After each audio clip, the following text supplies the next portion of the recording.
Hello everyone, welcome to the preview for the game against Crystal Palace on Monday Night Football. A game I'm not personally looking forward to myself, if I'm completely honest. Look at the form that Palace is currently in, beating the likes of Liverpool and Newcastle and one of the most informed teams in the league, plus the individuals that we're going to get into later as well who can hurt you. But again, another one, Sam, where we don't know who's going to be available. It's going to be another mixed kind of bag. And I guess, are you expecting another kind of entertaining game for the neutrals rather than for us? Probably. Yeah.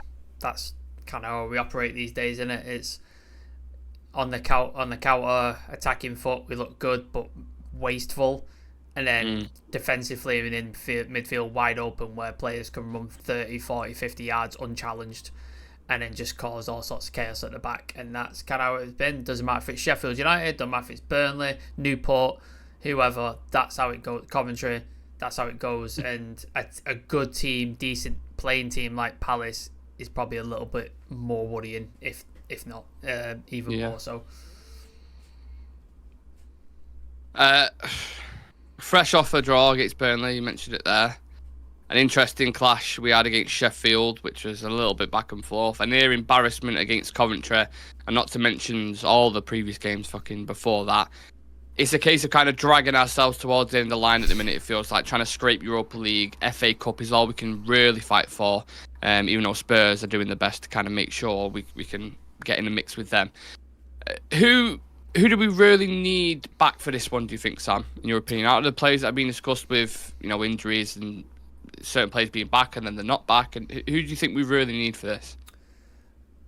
I'd say defence, who's able to take the ball under pressure, because at the minute I keep seeing Onana long kicking and not doing too well at it and just gifting the possession back to the opposition. I think with a better defence who's able to take the ball out under pressure and help out the midfield at times, push up and be able to find a higher line, I think you see better. Obviously Luke Shaw comes into that, Lisandro Martinez comes into that, Varane comes into that. So you'd love to see any of those back, but I don't see them being 100% or anywhere close to like sharp in the next couple of weeks because they've been out for so long. So I think anybody who could make a significant difference is probably not going to be available till maybe the FA Cup final, and then how many minutes will they have under their boots at that point? Not that many, I imagine. I think you did a breakdown of Mason Mount's minutes. It's been like, average 11 minutes. Did you see what I mentioned his last start for? I think it was. No, do you know when we got beat 3-0 off Newcastle?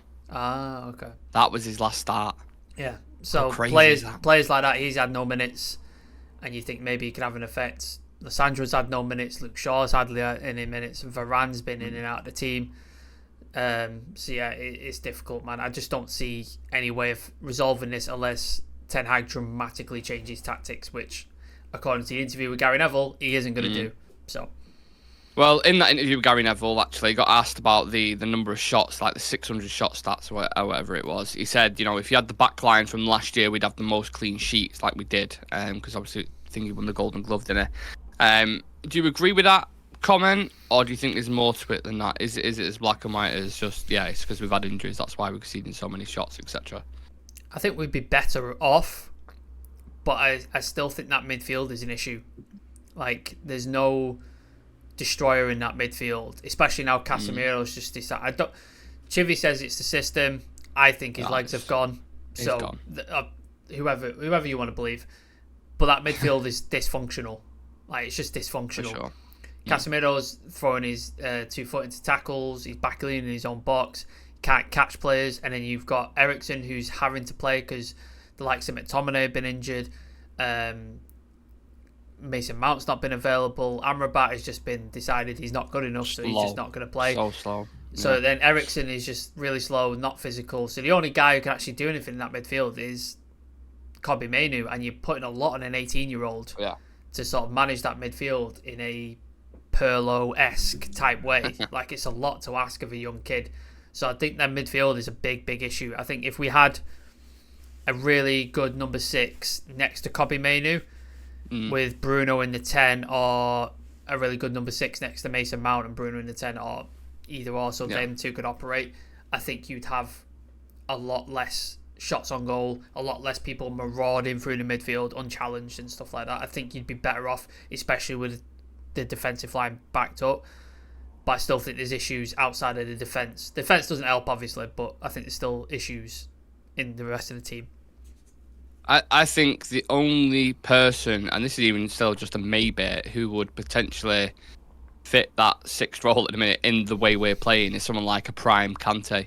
Yeah. And that's asking a lot, because he would quite literally do the job of two players, tenacious, and he was really good on the ball as well, and great on the ball. There's not many of them in the world, by the way. No, so, if any, at all at the minute. I mean, he was an enigma in himself. But sticking with the midfield, obviously Ten Hag mentioned in the press conference that Bruno is a doubt. We both know he'll probably end up playing, but if he doesn't, who takes his place, do you think?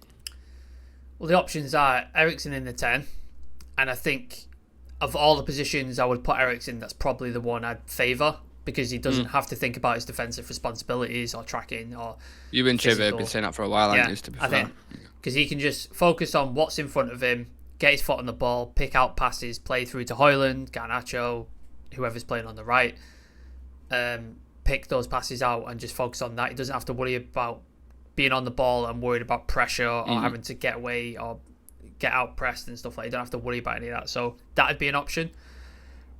Or your boy Mason Mount. That's the other option. I hope he does. He does. Obviously, Ten Hag likes Mason Mount because he's paid 60 million for him. Yeah. And he sees him as an important part of his team. And he's obviously, I don't know, not a utility player, but he's almost a utility type player. He can play on the right, play in the 10, play in the 8. He's multiple positions he can play, so he's versatile. So you'd think maybe that's the option, because Ten Hag's brought him in. Clearly, he wants it for something, so this is an opportunity to do so if Bruno is out. And obviously, the other option that I'm not mentioning is Ahmad, but let's face it, he's not going to play him. Yeah. So I'm just not gonna mention it. So they'd be the two options I'd look at potentially. Yeah. Yeah, I think that's interesting. And also in the attacking sense as well, you've had Rasmus, who's scored recently. You've had Anthony, who's even scored recently in the last game. But then there's Garnacho, which I think is interesting because he's missing a lot of chances at the minute. I mean, he had wasteful. I think it was 5 shots on target alone against Sheffield. Missed numerous opportunities in the last game. Any worries on that at all about his finishing currently, or do you think it's just a phase that he's going through? Yeah, no, of course it's worrying. Like, he's getting into good positions. He's making good runs, and he's getting into dangerous situations where you think this is where you score or where you lay off a pass to Rasmus or whoever's in the box and get a goal. But every time you think the time is to lay off a pass for a tap-in, he shoots. He shoots. Yeah. And then when the time is to shoot, he tries to pass somebody in. So he makes the wrong decisions at the dangerous time when you have to be correct with your decision-making. And I think at a 19-year-old, I think you expect that. Like, we've been through this. Ronaldo at 18, 19 was the exact same thing. Dangerous, run at players, get past them, beat a man, but then would make the wrong decision, and he was frustrating for a long time. But eventually put the pieces together and started figuring out and started being absolutely lethal. And you have to hope that Garnacho's the same, that at some point it clicks and he starts making the right decisions and getting there and starts becoming the lethal player that we think he can become. This is not Rashford at 27 where he's making wrong decisions still, and you're just like, this guy's never going to put it together. Like, he's just never going to be that guy. He's a patch player, like you've said many times. If he's in good vein of form, he's putting him in. If he's not, he's just bad. Hopefully Garnacho becomes a more consistent player. But at 19, I wouldn't worry too much. I think if he's in his late mid-20s and he's still doing it, then he becomes a nanny, doesn't he? Where there's all that potential in the world, but it just couldn't get that end product at the end of it. Yeah, I still remember that chance against Liverpool at Anfield. You know, Manu played that pass for him. He missed it, and I was like, only just. But you can't, I suppose, like you say, you can't be too harsh on him because he's a 19-year-old kid. And if you can start really putting these chances away, I mean, my God, what a player he's going to be. But yeah, we'll see how he develops with that one. Let's talk a little bit about Palace then. Only lost 1 in the last 5 games, mentioned at the start of the show. Beat Liverpool, beat Newcastle, beat a few more teams. Flying under the new manager, Oliver Glasner, is it? I want to say, I don't know how to properly pronounce his name. Just a honeymoon period for him, do you think, or have you genuinely been impressed with what he's done in such a short time? He was not highly rated manager, but from the football hipsters, he was quite rated, wasn't he? A lot of people talking about him, his style and his impact on teams. Did he manage? Is it Frankfurt? He was managing. Frankfurt, he won a Europa League with, There. So he's clearly got some sort of ability if he's winning a Europa League title. So yeah, he's got him playing, and obviously the previous manager Roy Hodgson was.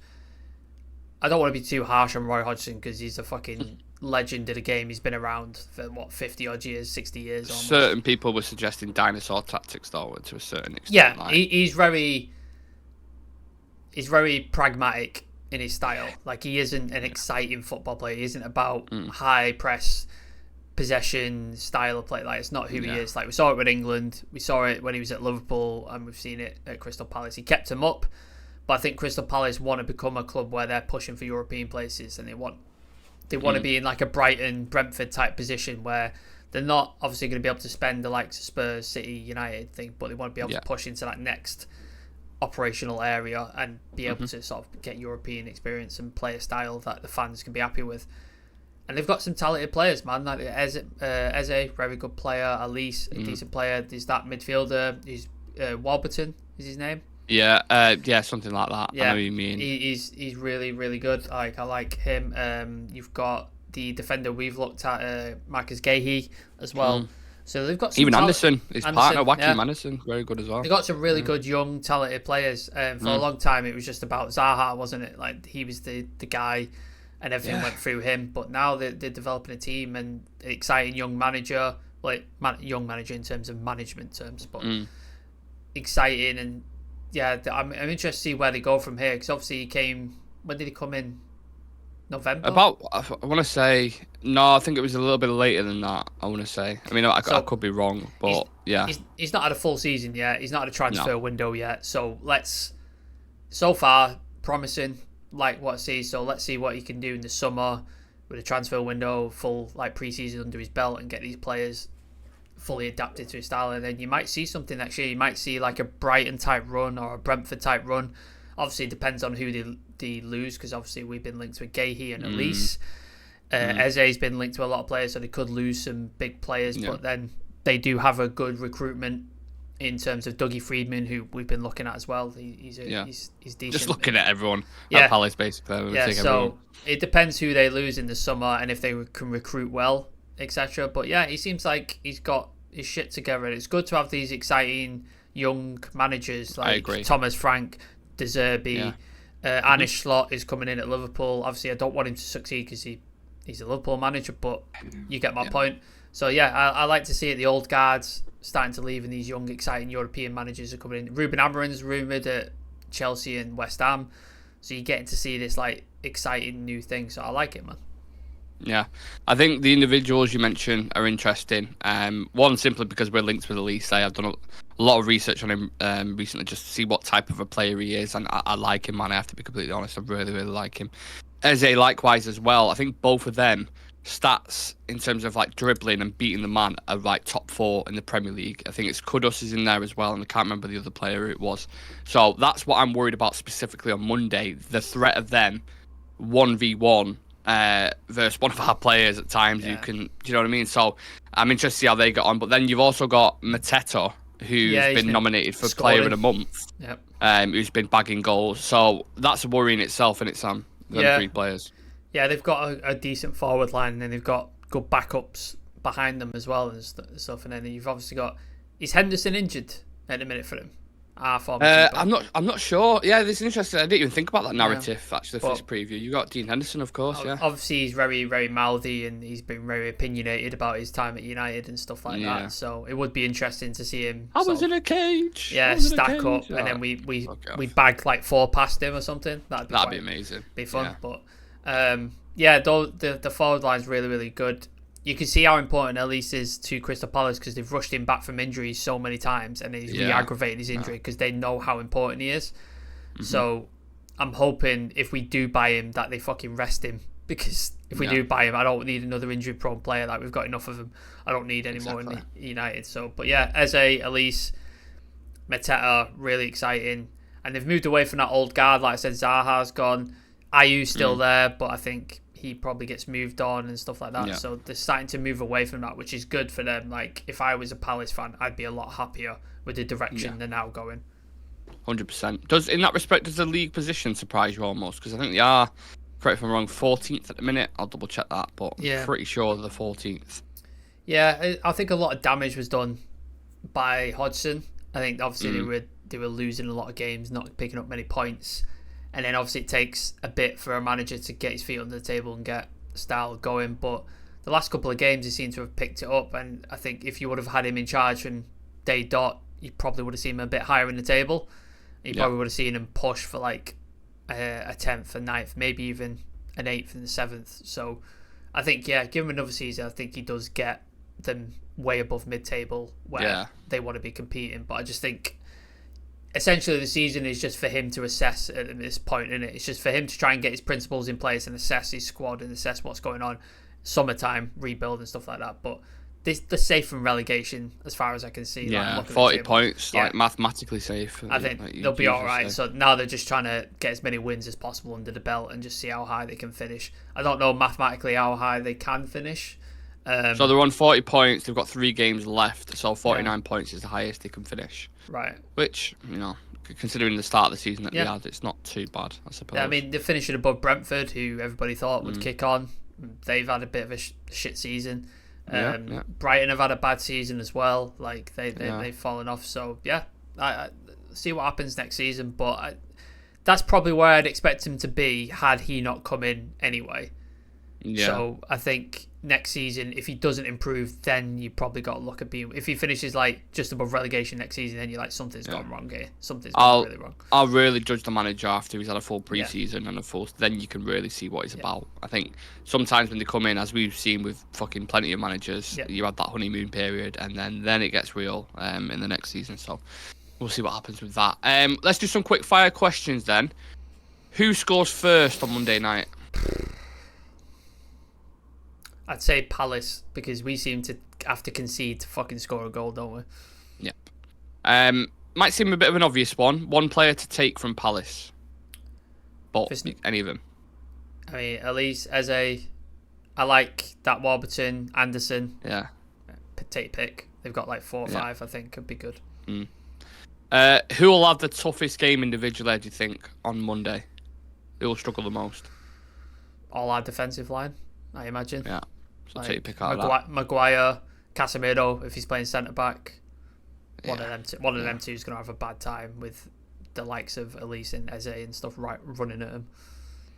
As it stands right now, will we get Europa League? Just. Okay. And your prediction for man of the match, please. For United, if Bruno plays, it'll be Bruno. And for Palace? For Palace, let's say Mateta, because he seems to be. Yeah, I'd agree. I think he's going to have a field day depending, like you said, who the centre back's going to be. Who do you think's going to start for us then? Predicted 11s. It's difficult, isn't it? Like, who the fuck do you pick? Like, no idea. There's only a couple of positions where you're like, who's going to play. Like, obviously, Onana's going to play in net. Mm-hmm. I think Dalot and Wan-Bissaka is probably going to be fullbacks because I don't see anybody else there. Maguire, probably. Like, unless there's been an aggravation of the injury that he's been playing with and he's out. Johnny Evans is back, but do you chuck him straight in the firing line? I don't know. Is Cam Waller back? I've not heard anything. I don't know if he's back. No, I don't think so. I don't think so. So I'd imagine it's Casemiro, Maguire. I'd imagine. Yeah. Kobe Mainoo, Ericsson, and then Bruno is. I think Bruno will probably make it. If not Bruno, I think it'll be Kobe, Mount, Ericsson, and then it'll be Anthony, Højlund, Garnacho. Yeah, I'd agree with that. I think because he says Bruno down, but I mean the amount of times I've seen that, and the guy's just played. He's got broken wrist at the minute. He's fucking. That's what I mean. Like I can't see him missing the game. I really, really can't. So I'd agree with that team. To be fair. Then we get into the all interesting score prediction. I think I'm going to shock a couple with mine, but I'll let you go first. I think we lose 2-1 to Palace. Yeah. I think we lose 3-1. I do. I look at the way Palace play, the individual threat, the transition. I think this game they'll be looking at home for them as well. It's always difficult. It's always difficult when we go to like Selhurst Park every single time. Remember last year, was it Casemiro got sent off? Yeah, or was that Old Trafford? It was 1-0, wasn't it? Yeah, like it is a little bit of a bogey team, which goes under it. Like people don't really speak about it a lot, but they are a bit of a bogey team for us, Palace. I just think, they're going to be licking the lips at the way we play. Look at that Burnley game, and I think, look at the chances Burnley had. We're better than them. Punch for punch. With the players we've got in a minute, the form we're in. Yeah, I'm really not looking forward to this game. No, really, to be honest. At least it's Monday night, and they can't ruin our weekend. So yeah. At least it's that. Silver lining. There's a silver lining for you. Let me know your score predictions in the chat, and who do you think's going to start for United? Any surprises in there whatsoever? If you have nothing else to watch after this preview, check out the shows we've done over the past couple of days. There's loads of content on the channel, so make sure you dive into that. We did an interview with James from the Muppeteers about Ineos, Summer, all that kind of stuff, so make sure you check that out as well. And apart from that, we're obviously going to be live pre-match and post-match for the game, so come and join us, and then we'll have some stuff over the weekend as well, which you may have already seen. So make sure you check that out. Help us get to 5,000 subscribers. We're on 4,934 at the minute, so we are 66 away from 5k. So if you can help us get there, that would be fantastic. If we can get there by next week before the Palace game, even better. But before the end of the season would be ideal. So if you can help us out, please subscribe if you're not already. Absolutely. Thank you very much for watching. We'll see you guys in the next one. Peace.